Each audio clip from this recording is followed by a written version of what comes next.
Pallaso ono abadde ku video shoot ye y'ennyimba ze kuba kati nkiwa yakakolayo ennyimba nga 3 awo ennaku nga 3 emabega ze yakateekayo nga audio gyali era abaana bagenze ne bacomparinga ennyimba ze yakateekayo beezasooseyo neza Alien Skin nga balaga nti Alien Skin yamukubira wala abamu ne bamudefendinga ne bagamba nedda audio ku YouTube tatambula nga video.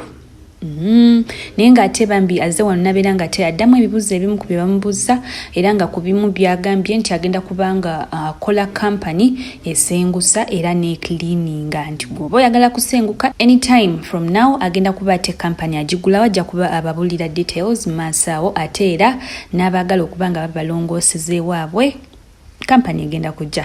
Ayogedde ku nsonga za Katikkiro kubanga alina bye yayogedde ku bo ku ye ne Alien Skin nabyo mugenda kuba mubiwulira naye nga mukwano. I welcome you to my channel. This is Patricia's Latest. Make sure that you hit the subscribe button, like and share. Tap the notification bell obere nga te ofuna notifications buluwenteekayo ekipya kweno channel. Katulabe Pallaso ky'agamba.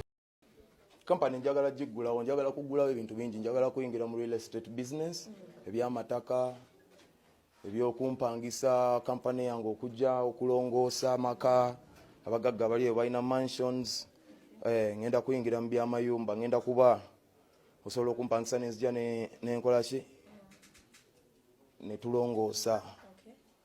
Ne mu America eyo nakola n'omusajja kabuye Boston nga nakayingira omulimu gwange ogwasooka gwali gwa kusengula. So yeah, njagala bwe nagenda biterera nga nva mu music talina retirement plan, music talina pension, music talina social security, music talina gwe kasita ova ku stage nga biwedde ebya Uganda.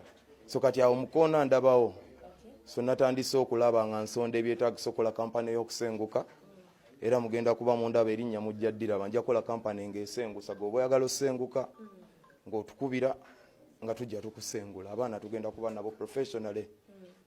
Mwenna abaliyo nga gwe wuli oyagala mwegezamu oyagalamu kuba abagambye ring bweri mujje ne mbaba 5 ye talina kyatya mujje mwe mutegeke butegesi fight mubeere ng'ate mubeerawo ate abalageko ye kyasobola okukola. Ate agambye Katikkiro yakyogedde bulungi nti barekiman ne grenade bakikola bulungi okusinga okudda mu ntalo okwekubakuba n'okwonoona ebintu.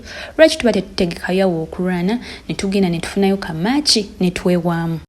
Anti nkugambye omuyimbi yenna kati gwe bwoba oli eyo ng'oli muyimbi ng'owulira njagala mu ringe ne bwe muba 5 ku lunaku lwe lumu nja kuba asooka omulala ajje mukube nga bawagizi bwe banyumirwa era nebaza nnyo taata wa Buganda taata waffe omukulu Katikkiro naye namulabye yayingidde mu nsonga zino ng'omuzadde naye teyasudde liiso era tukyebaza kuba ffenna tuli baana ba Buganda era naye wamuwulidde ng'awabula n'agamba abaagala kumala ensonga eziji ng'alimu ennugunugu mugitwale mu ringi olonde rawundi z'oyagala essaawa gy'oyagala nkukube mu lwatu onveeko.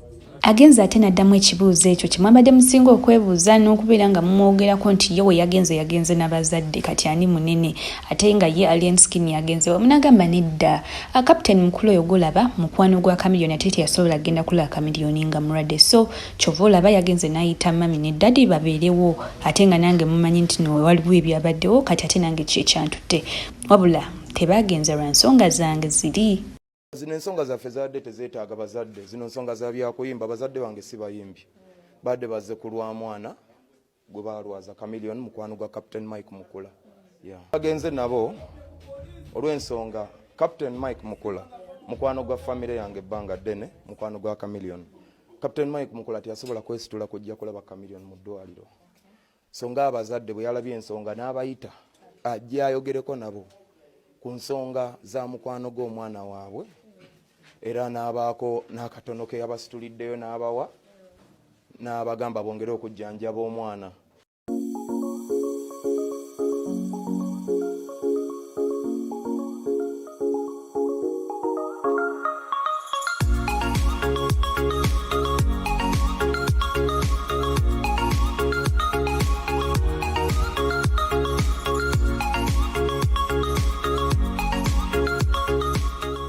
waliwo bagenze maaso ne ba comparinga views za Alien Skin eza Pallaso. Pallaso no yasooka okuba nga ate apostinga ku YouTube, wabula ate Alien Skin we yagenze n'ateekayo video oba oluyimba olulwe lwatambudde nnyo singo lwa Pallaso.